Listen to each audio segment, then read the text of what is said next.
think we're about ready to get started. Thank you all for being here. There must be, hundreds of people with us tonight. Actually, that's kind of a ministerial estimate if you're versed in how preachers can count heads. I'm glad you're here. As we talk tonight and focus on this topic of you were made for more, reframing the deeper, fuller life God has for you. As I was preparing for the evening with this focus on reframing, you were made for more. My mind came back to the ways we can frame things with a camera. I imagined, for example, a friend coming and saying, I've taken this cute picture of a dog, and yes, it's cute, but if properly framed, the cuteness gets so much bigger when the child is included. In a similar way, we can frame the spiritual life in terms of the boxes that we've created in life, or perhaps the boxes that have been given to us in life for the spiritual life. But these boxes have a way of reducing by necessity, especially as we begin the Christian life. The boxes have a way of simplifying, but in some cases oversimplifying. Leached out are the fuller possibilities of what the spiritual life can be. And so what we'd like to do is introduce ourselves, my wife Kathy and myself. 35 years working in parishes in the United Methodist Church. But about 3 years ago, we did not retire from ministry, but we retired from parish work to focus in on a ministry dedicated to an arena of ministry called spiritual formation. We call it Zoe Life, Spiritual Life Explorations. Zoe, you might know, is one of two words for life in the Greek. Bios is the word, let's say, for the boxes that our bodies are.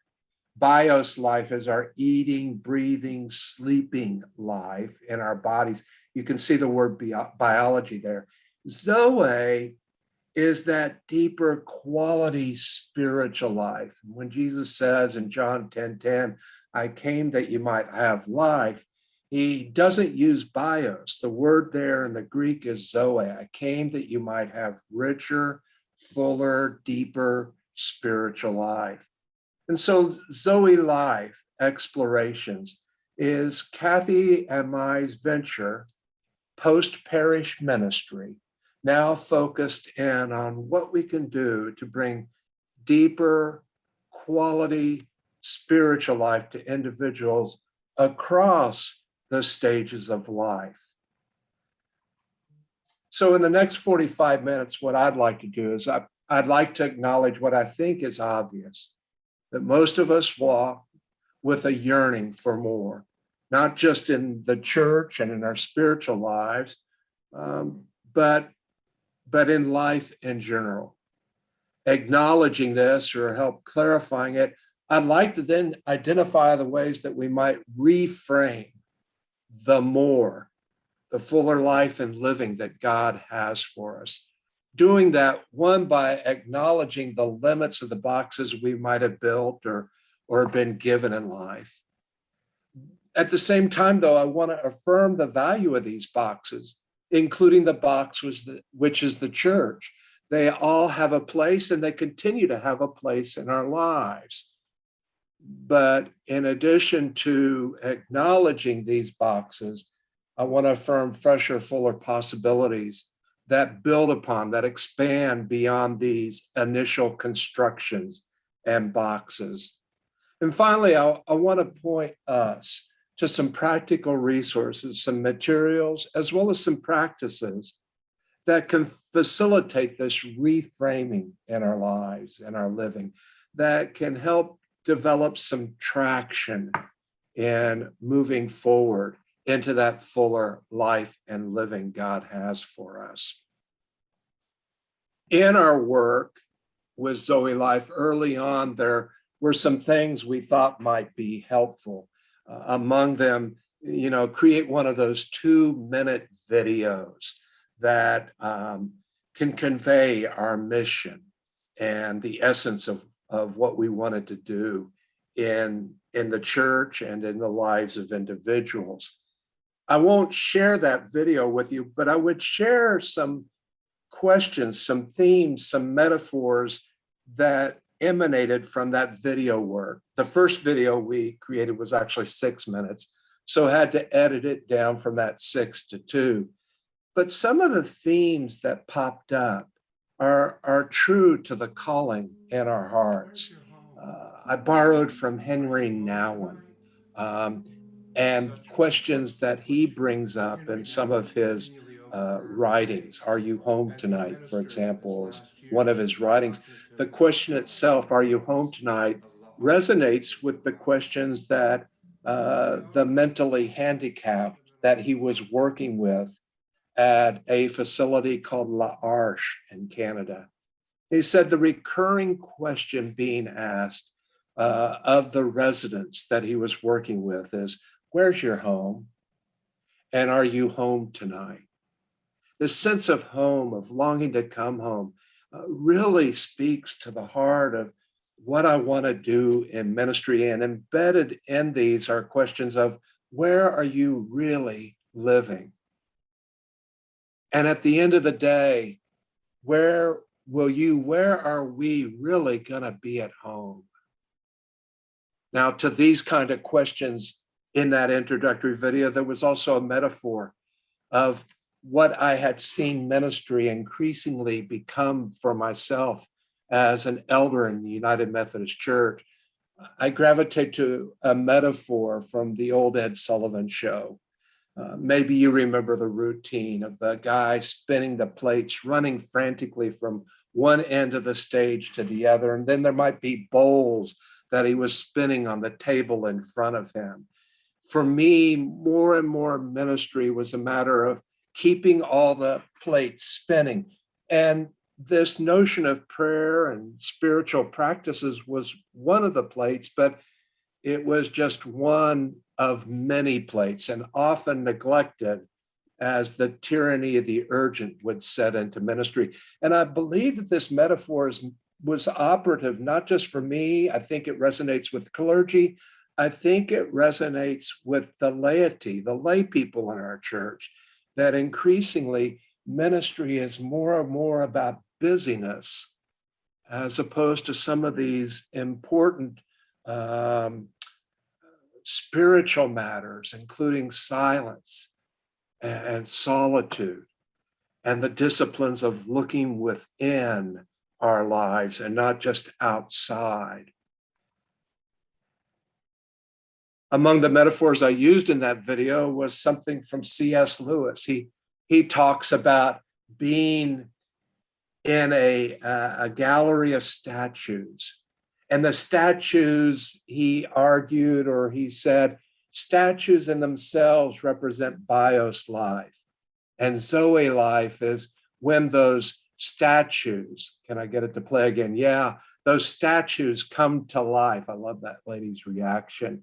And one of the things C.S. Lewis says is we're all in this gallery of statues, and there's a rumor going around in the shop that one day we'll come to life, we'll come to Zoe, we'll get out of this box of a statue and really live. That was one of the metaphors. Yes, this is a lot crammed into one video. The other metaphor was that of a caterpillar making its way through chrysalis unto being a butterfly that soars, a landlocked creature taking off. Part of what I want to say in the spirit of C.S. Lewis is, as much as God is concerned with improving us as caterpillars, God is consumed with transforming us into butterflies that soar. And so it was these metaphors of caterpillars unto butterflies, of statues that come to life and are fully animated. It was that metaphor of spinning plates And that question of where's your home? Where are you really living? All these emanated from that video and were very much a part of what's going on inside of my soul. Speaking of what I feel like is a need in our world, in the church, in our lives, there's got to be more. And believing that God does have more for all of us.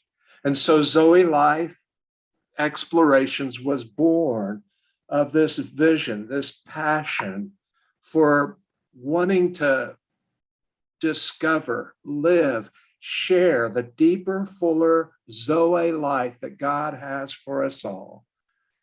Being about the facilitating of experiences and discussions about this qualitative spiritual life, of getting beyond the plate spinning of church life and helping us see the bigger picture beyond the boxes. Boxes, again, let's make it clear. Boxes that served us well in our beginnings. Boxes have their function. They help us to carry things forward in life, but let's also acknowledge the ways that boxes can confine and constrain and can't house the fullness of what we're trying to move into.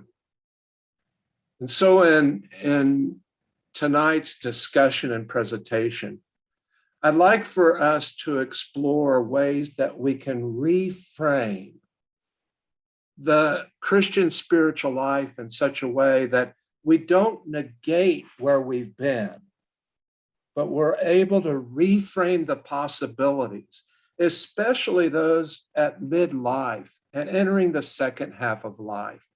Research shows an increasing number of Christians who at this juncture of midlife are becoming known as done. Christ still has relevance in their life and importance and value. Christ is still at the center, but in many ways they're done with the things that they have carried in the box. And they're looking for that more. And so I'd like to share 4 ways we can reframe the spiritual life that I believe God has for us, and that church in all of its fullness, the gospel in all of its fullness, points us to and wants to facilitate our living into. The first reframing, the first more beyond the box, is our seeing and our claiming the bigger picture of discipleship. Now, no problem here if we define discipleship the way Jesus did. I love what Jesus said in Luke 6:40. No student is greater than the teacher, but upon completion of the discipleship process, the student will look just like the teacher. Again, this goes back to our saying that as much as God is concerned with improving us as people, God is consumed with transforming us into the image of his Son. No student is greater than the teacher, but when the teacher is done, the student will look just like the teacher. Now, if that's how we define discipleship, I have no problem with us equating this bigger picture, this reframing with discipleship. The difficulty can be the ways that discipleship is framed in too many settings. A lot of churches out there have discipleship pathways. And along the lines of what we just said, we might imagine that these are pathways that churches have established on the way to helping people become more Christ-like, helping people become more transformed into the image of Christ. But sadly, if we look at some of these models, we realize that as much as they're concerned with transformation into the image of Christ, there are ways that these cookie cutter approaches, approaches that are just laid down as a flat template, not taking into account the different ways people are wired, the different stages of life they may be at in life, that these cookie cutter template approaches basically are more consumed with making better church members, as Dallas Willard put it, than making actual disciples of Christ who are being transformed into his image. Sadly, such cookie cutter approaches box things up. They reduce and limit discipleship so that they baptize the surface of people's lives. Peter Scazzaro says in his books on emotionally healthy discipleship, the emotionally healthy church, the emotionally healthy spirituality. He talks about how we really just baptize the surface of people's lives without really expecting to touch deeper levels of being and transformation of deeper levels of being. And again, repeating Dallas Willard, a lot of these discipleship projects, that is, let's awaken people to the presence of God. Let's get them involved in a new member class where they can learn a little bit about the Bible, a little bit about what the church does, a bit about the small groups and the places and the classes they can get involved in. And as they move forward a little bit, let's help them to find their spiritual gift so that they can volunteer in the church or in the community. And hopefully somewhere along the way, we're teaching them how to be tithers and givers. And that's the gist of most spiritual pipelines or pathways in churches, to the end that, again, as Dallas Willard said, we've created really good church members. But if that exhausts what our pathways are about, we're only beginning, if really beginning, to talk about the transformation of individuals into the image, the full, deep, breadth image of Christ. Sadly, the implications of this also make their way to pastors who feel like, as Eugene Peterson has written in his book, Working the Angles, we're just shopkeepers, running shops. Bishop Dick Wills in the Florida conference a few years ago, coming back and having a real revival of experience, watching the church in South Africa, came back before he was ever bishop. He came back to his church in Florida and said, up to this point, I've just been running a Methodist franchise. And part of Will's conversion was begin to look at things through a kingdom perspective instead of just running a shop, a Methodist franchise. But that's the ways that this reduction, this limited framing of discipleship, that's what it leads to. It leads to us running shops, creating good church members, baptizing the surface of people's lives, but not really expecting or framing the bigger possibility that discipleship, again, as Robert Mulholland put it, is the process of our being conformed to the image of Christ for the transformation of the world.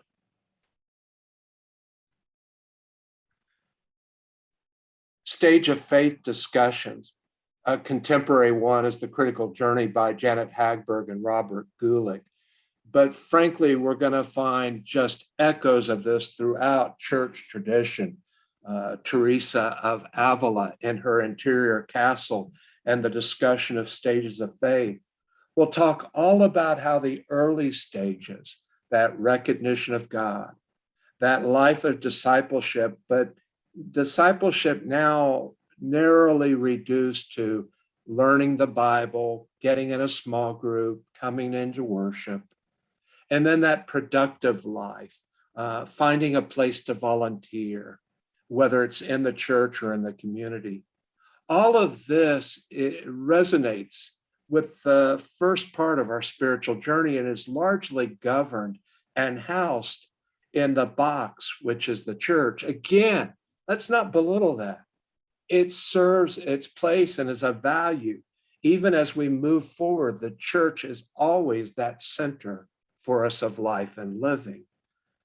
The problem can be that as we are called by the Spirit into this broader landscape of spirituality and discipleship, that the church is ill-equipped to help people in the second half of life.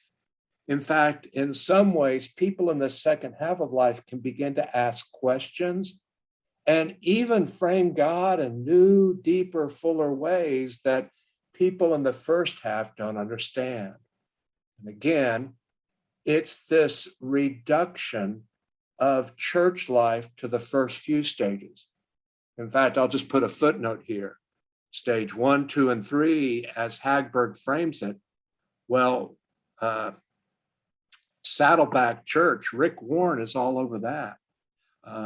Your purpose-driven life, waking up to God, waking up to your membership in the church, waking up to discovering your shape for ministry. But there's a life that goes beyond that. And reframing God's gift of fuller, deeper life, getting beyond the box, good as it's been, good as it still is. God's gift of fuller, deeper life demands that we see discipleship as a spirit-driven journey of transformation unto Christ likeness, and not just being a good seated member of a church. Second, get back up here. The second way we reframe the more of the life God has for us is to embrace the hard side of life, to acknowledge the suffering in our lives, and to give that a legitimate place in our lives and our theology. There was a church a few years ago in Houston whose slogan was, "It just feels good inside." I admit, I was split. On the one hand, I saw it as creative. I mean, that's a great double play on words.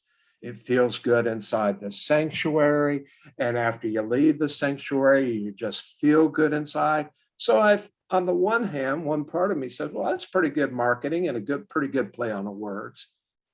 But there was another part of me that railed against such a marketing slogan. In fact, that church since has dropped this line. I can't find it out there anymore. And I hope it's because they recognize the poor theology, the poor sense of discipleship that this communicates. Because the truth is, our hard times can be places that God works in and redeems and births some things in. The ancients of our faith would talk about desert spirituality, that there are some things birthed only in the unpredictable, silent, lonely places of life.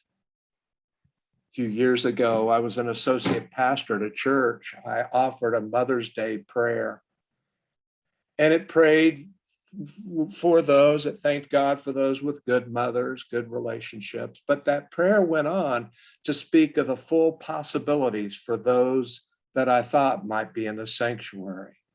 How about prayers for those who've lost mothers, those who never had a mother, those who had strained relationships with mothers, mothers with strained child relationships, mothers who had lost children, mothers or women who could never have children, those who longed to be mothers.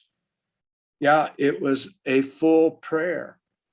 And I felt like pastorally, it was a legitimate prayer for Mother's Day. I was called into the pastor's office, though, on Monday morning. And he proceeded to tell me, I know where you got those kind of prayers. They're in the book of worship. But as long as I'm the pastor here, we're not going to have any more prayers like that.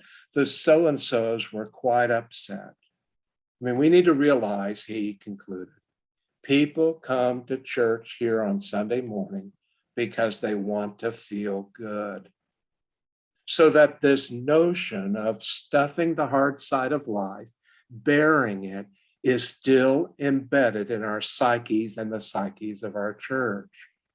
And yet one of the ways we've got to reframe our spirituality so that we can claim and discover and live into the fuller life God has for us is not to stick our heads in the sand and deny the hard side of life, but to see the possibilities for redemption in all aspects of life, the good and the hard. Dante may have been aware there in the 1300s of what Teresa of Avila was aware of in the 1500s, namely that there are dark nights of the soul, what Janet Hagberg, the individual I pointed to earlier from that book, The Critical Journey, that dark night of the soul, the wall. Dante may have been aware that pain comes, and the way through the pain is not to escape it, but to dig in and go deeper. I love the title of a book that Gary Thomas has written on marriage. I love the subtitle especially. What if God designed marriage to make us holy more than to make us happy? What if life is not about our happiness projects, including our life in the church, but what if God has designed even life in the church to make us holy more than to make us happy? I hope you can begin to see the ways that reframing the possibilities for suffering, pain, and the hard times in our life can give us a fuller opportunity to live into the deeper, richer life God has for us. Reframing God's gift of a fuller, deeper life demands that we see the hard times and suffering as realities which God can and does employ, that God redeems in our transformation. A third reframing on the way to that fuller, deeper life God has for us is to appreciate what someone has called the genius of the and. In fact, that someone is Jim Collins. In his book, Built to Last, he unpacks the secrets of corporations that have made it the distance. He talks about groups, and I think he could be thinking of the church, that are oppressed by the tyranny of the or. It's either got to be this or this. And those companies that thrive, and here I'm going to suggest those individuals that thrive, those faith communities that thrive, have become liberated by embracing the genius of the and.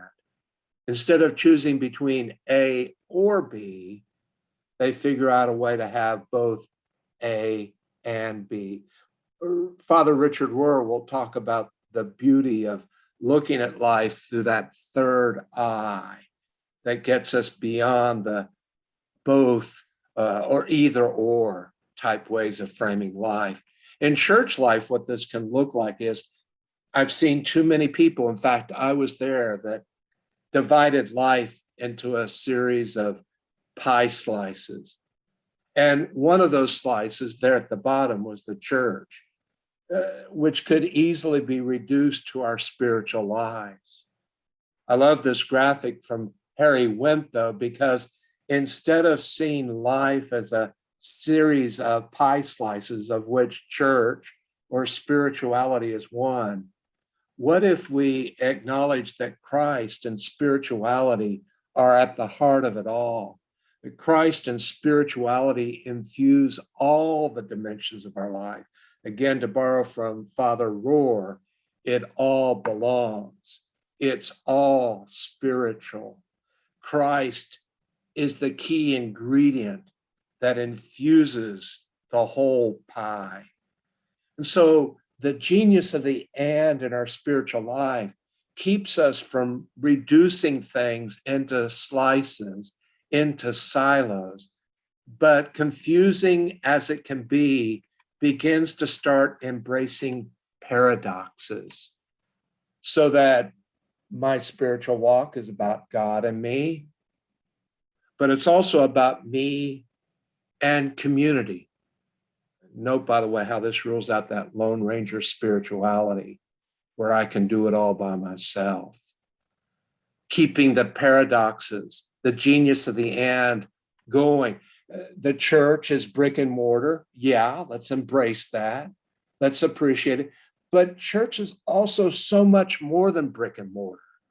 Church is a cosmic reality, so that when we have that meaningful coffee together on a Thursday morning, that is as much church as anything we can do in that brick and mortar setting on Sunday morning.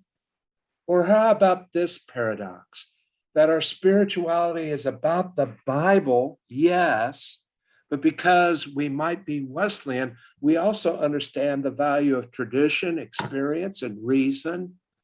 We bring these to our study of the Bible. Or just one more out of many that could be pointed out. But my spirituality is not just about my outer world, but it's about my deeper inner world. The paradoxes can go on. And here, let's remember what a paradox is. It's taking two things that seem to be contradictory and saying that they really need to be held together if we're going to understand truth. And in a world in which we can frame one side of a paradox as all there is, part of arriving at the deeper, fuller, richer life that God has for us is to pull the lens back from one side of the paradox and to frame it in such a way that both sides are held and affirmed, so that reframing God's gift of fuller, deeper life demands that we escape the tyranny of the or and embrace the beauty and the genius of the and. Finally, and I'm not going to suggest that these are just the only four, but for the sake of time, I'd like to share one last reframing on the way to our claiming or seeing that deeper, fuller life God has for us. And that is for us to value responses in life over and beyond reactions in life, which is to say, we need to begin to do some of the inner, deeper work that we talked about before that ensues in the second half of people's spiritual lives. That there's an inner journey that ensues. Yes, that life in the church can continue, but there's also a way in which we begin to plummet into the deeper levels of consciousness of what's ticking inside of us, emotional maturity, as Peter Scazzaro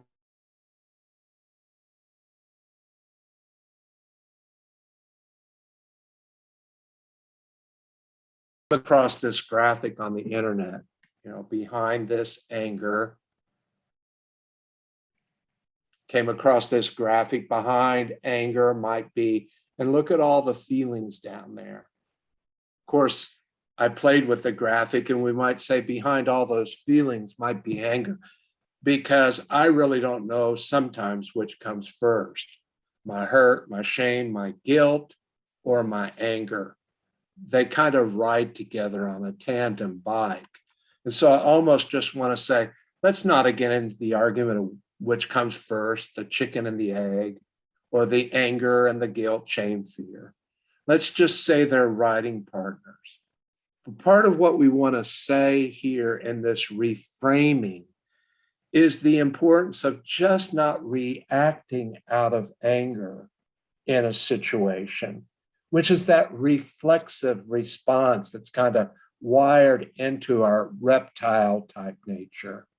But to recognize a gift of our humanity, a gift of God to us who are created in the image of God, is the ability to move beyond reflexive reactions to better thought out responses, so that we develop a pause button. That's something Kathy brings up in some of our Enneagram workshops, that between the stimulus and the response, there's an ability in between to process if will take advantage of that pause button. And then to become aware of the reactions and their sources. What are the first formational issues? That's something that the faith walking spiritual formation people speak of. Look at your first formation in life. Some of the rules that were carved out in your family of origin, and see what's underneath that reactive, afflictive emotion of anger or guilt, shame. Where's that coming from? And then on the basis of processing some of these deeper sources, responding in more resourceful ways. Again, we're not creatures of instinctual reflex. As humans created in the image of God, we have the ability to respond. We have response ability, the ability to respond. And there's a world of difference between reaction and responsibility and response. And as we move into that shift, as we reframe that possibility, there really is this opportunity to embrace the richer, fuller, deeper life that God has for us, to be transformed into the image of Christ, who knew what it was to, let us say, be angry, but to not sin. So finally, reframing God's gift of fuller, deeper life demands that we move beyond reactions and embrace our response ability. So in these ways, we've talked about how we can move beyond the box we first built in our faith life, the box that was first given to us, the box I might even lovingly suggest which the church has been to us. And we began to see fuller possibilities for a lifelong journey of faith, in which the box still has value in its place, but we see so many other rich possibilities, claiming new possibilities, richer possibilities for discipleship that goes beyond just being a good church member, of embracing the redemptive potential of hard times in our life, of actually being able to see the gift of pain in our life, that as opposed to being a frustration of our life in Christ, it might actually be an inducement to that life. I'm mindful here of Philip Yancey writing with physician Paul Brand, in which he talks about the gift of pain.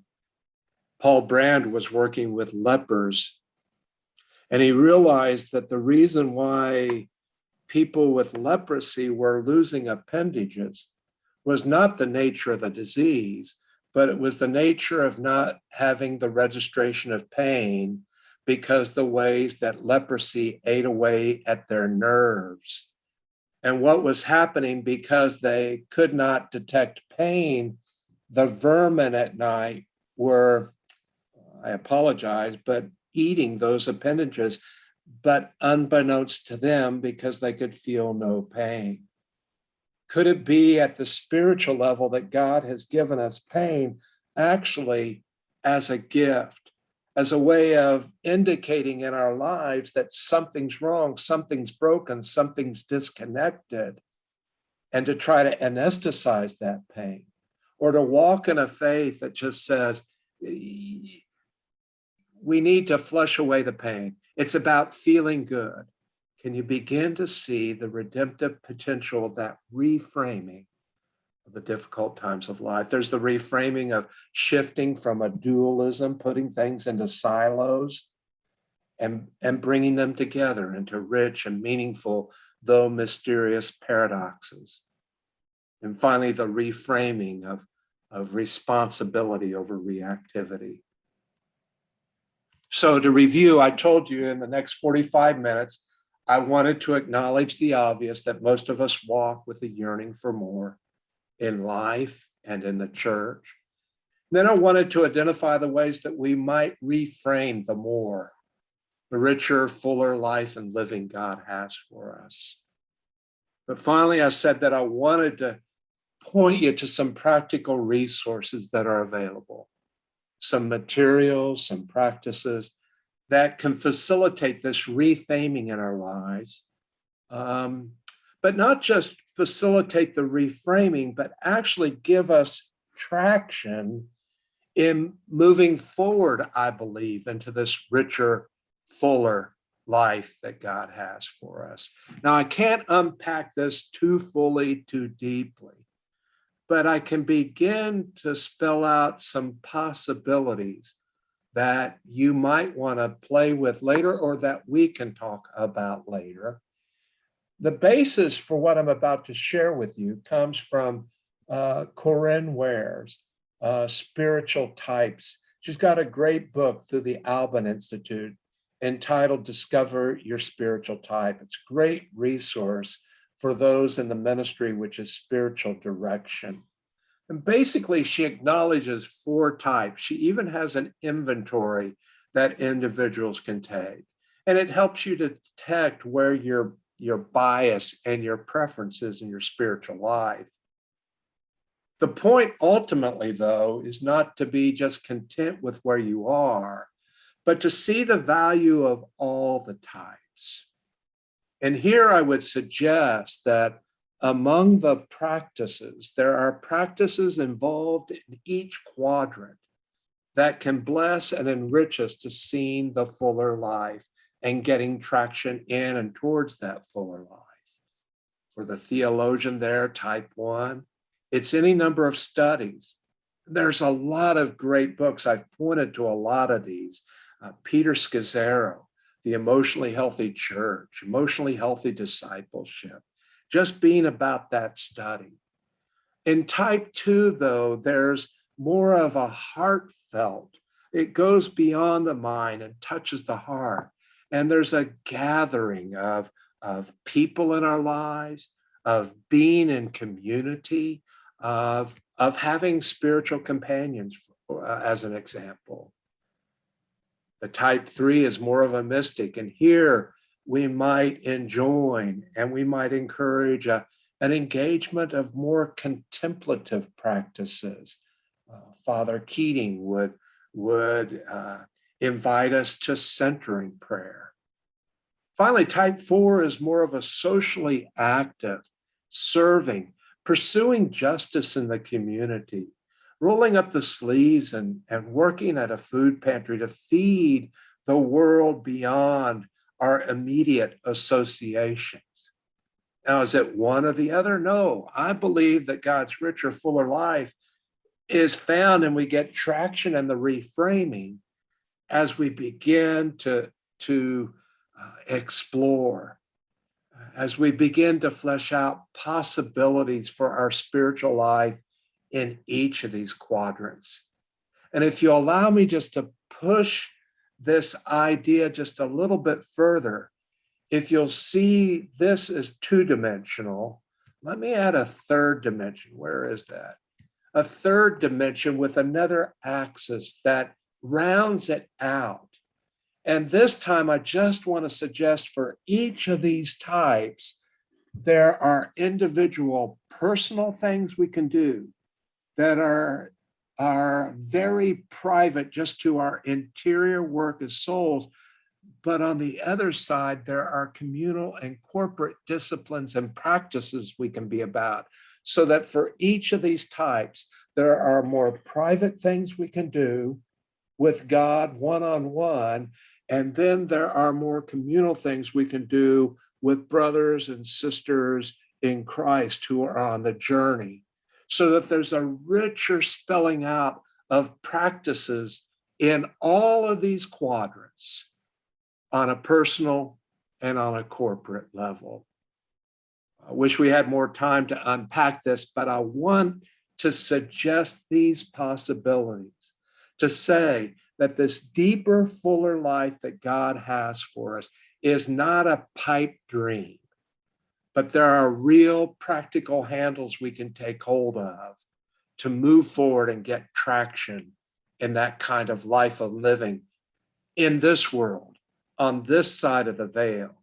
Yeah, there are going to be certain things that resolve and clarify on the other side of the veil in heaven, let us say. But I really believe heaven can't wait. And there are practices, there are disciplines, there are ways we can yoke to community. There are ways that we can engage all of these arenas of spirituality to deeper, fuller living. Outer living, working in the world, but also inner working and the inner journey, which is crucial to our transformation into the image of Christ as anything we can do to outwardly look like Christ. One of the things I'd like to offer is no cost, 45, 60, heck, I hate to reduce it to a time limit, a consultation. I'd love to visit with you further. And in that time, I'd love to engage any questions you might have about what we discussed here. What piqued your curiosity? What's an area of interest that you would like to explore more fully? But in addition to addressing any questions and anything that may have piqued your curiosity in this presentation, I want to help you flesh out possible next steps in your journey to that deeper, fuller life. And here I'm going to call it spiritual formation. That spiritual formation is just this discipline that's growing in the church, that is just concerned with considerations of how we mature into the fullness of Christ. And so I'd like to help you flesh out the next steps in your spiritual formation journey. I mean, I can help flesh out that chart, identifying resources, study materials, practices in each of the areas that we talked about from that chart. Now, I admit we do some things at Zoe Life Explorations, and I may very well say, here's what we do at Zoe Life. But here I'm going to borrow a line from when I was a pastor in the parish. Yeah, we've got some things we offer. I would say that at our church. And I hope that you would give some of these things a try. But at the end of the day, more than I'm a pastor of this particular church, or in this case, more than I'm just someone who works at Zoe Life Explorations, at the end of the day, I'm a Christian pastor who wants to help you find what's going to work for you. I tell people at churches, I wish you would join our church, but if this isn't the right fit, I want to do all I can as a Christian pastor to help you find that church in the community that's going to fuel your ongoing journey with Jesus. And that's my feeling about what we offer. We've got some things, but at the end of the day, I want something that fits you and works for you. I would love to help you identify those materials and practices, those resources that are going to fuel you in the next chapter of your journey. Along the way, I would like to distinguish between two concepts, both of which we offer at Zoe Life, but both of which others offer out there. And I'd like to clarify the difference between mentoring and coaching. And yes, we can do that like others can do that, helping you through the study of materials, the mentoring or coaching through practices.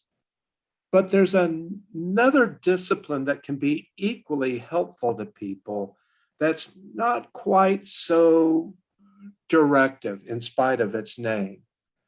Spiritual direction, spiritual companionship. I prefer to call it companionship because direction is kind of a misnomer. It's going to suggest that the spiritual director is coming along and telling you what to do.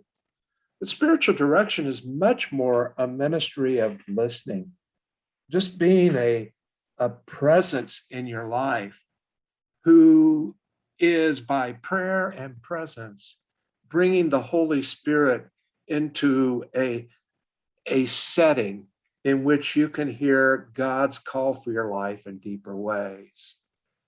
I want to flesh out more of this distinction, but spiritual direction, I think, as one person put it, is my listening to another so that they can better hear God's truth for their life. I'd like to clarify that difference and then help you figure out, is what I need right now a mentor, a coach, or is it a spiritual director, that spiritual companion? Or perhaps it might be the possibility of both. My name, my address is there at the bottom of the screen. I'd welcome an email as you'd like to have a more personal, one-on-one follow-up discussion about these kind of things. I'll be around. I will look at the chat, but we can even open up microphones and visit if you'd just like to visit. But I do want to thank you for being with me tonight, being with us tonight, hearing a little bit more about what we're doing. But I pray more than just hearing what we're doing. I pray that you're hearing what God wants to do in your life and in the life of the church. That this yearning we have for more is not an idle dream, a pipe dream, but is in fact a promise of God that you were made for more. And there is a way of reframing our spiritual life for the second half of life that can be quite invigorating as an adventure and a journey. I'd like to do whatever I can to companion with you in that kind of walk and adventure. Wrapping up a prayer from Saint Brendan the Navigator, an Irish monk from the 6th century. In fact, tradition has it that he was, in fact, the first to discover America from Ireland. And in fact, some stories speak of the journal he wrote upon coming back to Ireland, and that journal potentially influenced Christopher Columbus in his explorations of the 15th century. But I love, especially in the context of what we've talked about tonight, I love St. Brendan's prayer.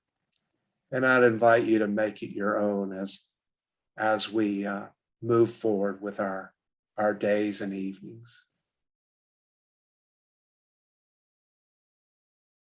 Help me to journey beyond the familiar and into the unknown. Give me the faith to leave old ways, break fresh ground with you. Christ of the mysteries, I trust you to be stronger than each storm within me. I will trust in the darkness and know that my times, even now, are in your hands. Tune my spirit, tune our spirits to the music of heaven, and somehow make our obedience count for you.